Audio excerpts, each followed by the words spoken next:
താമരശ്ശേരി ചുരത്തിൽ വലിയ വാഹനങ്ങൾ തകരാറിലാകുന്നത് നിത്യസംഭവം. കഴിഞ്ഞ 3 ദിവസത്തിനിടെ വലിയ ഗതാഗത കുരുക്കാണ് ഇത്തരം സംഭവങ്ങളെ തുടർന്ന് ചുരത്തിലുണ്ടായത്.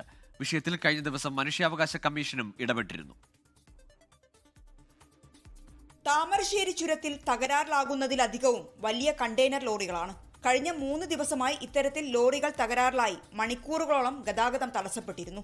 ചുരം സംരക്ഷണ സമിതി പ്രവർത്തകരും പോലീസും മറ്റ് സന്നദ്ധ പ്രവർത്തകരും ഏറെ നേരം പണിപ്പെട്ടാണ് ഗതാഗത കുരുക്ക് ഒഴിവാക്കുന്നത്. അശ്രദ്ധക്കുറവ് മൂലം വലിയ ലോറികൾ ചുരത്തിൽ വന്ന് നിരന്തരം അപകടത്തിൽപ്പെടുന്നു, യന്ത്ര തകരാറുണ്ടാകുന്നു. ഡ്രൈവർമാരുടെ അശ്രദ്ധയാണ് മെയിനായിട്ട് വാഹനങ്ങൾ ഇവിടെ കുടുങ്ങാനായിട്ട് നിലവിലുള്ള ഒരു ബുദ്ധിമുട്ടായി ഇപ്പോൾ കാണുന്നത്. ചുരം നവീകരണത്തിന്റെ ഭാഗമായി മരങ്ങൾ മുറിക്കുമ്പോൾ ഏർപ്പെടുത്തിയ നിയന്ത്രണങ്ങളും ഗതാഗത കുരുക്കിന് കാരണമാകുന്നുണ്ട്. ഗതാഗത കുരുക്ക് രൂക്ഷമായതോടെയാണ് കഴിഞ്ഞ ദിവസം ഈ വിഷയത്തിൽ മനുഷ്യാവകാശ കമ്മീഷൻ ഇടപെട്ടത്. കോഴിക്കോട്, വയനാട് ജില്ലാ കളക്ടർമാർ അടിയന്തരമായി ഈ വിഷയത്തിൽ ഇടപെടണമെന്നാണ് കമ്മീഷൻ ആവശ്യപ്പെട്ടത്. 2024 ഏപ്രിൽ 24-ന് ചുരത്തിലെ ഗതാഗത ക്രമീകരണങ്ങൾ സംബന്ധിച്ച് കമ്മീഷൻ ഉത്തരവിട്ടിരുന്നു. ഇത് ഫലപ്രദമായി നടപ്പിലാക്കിയില്ല എന്ന വിമർശനവും ഉത്തരവിലുണ്ട്. 3 ആഴ്ചയ്ക്കകം ഈ നിർദ്ദേശങ്ങൾ പൂർണ്ണമായും നടപ്പിലാക്കി റിപ്പോർട്ട് സമർപ്പിക്കണമെന്ന് ഇരു ജില്ലാ കളക്ടർമാർക്കും നിർദ്ദേശം നൽകിയിരിക്കുകയാണ്.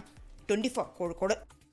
ലോകത്തെവിടെയായാലും ഏത് സമയത്തും 24 വാർത്തകളും ഓഗ്മെന്റഡ് റിയാലിറ്റി പാക്കേജുകളും എക്സ്പ്ലെയിനറുകളും വിശദമായി കാണാൻ ഞങ്ങളുടെ യൂട്യൂബ് ചാനൽ നിങ്ങൾക്ക് സബ്സ്ക്രൈബ് ചെയ്യാം.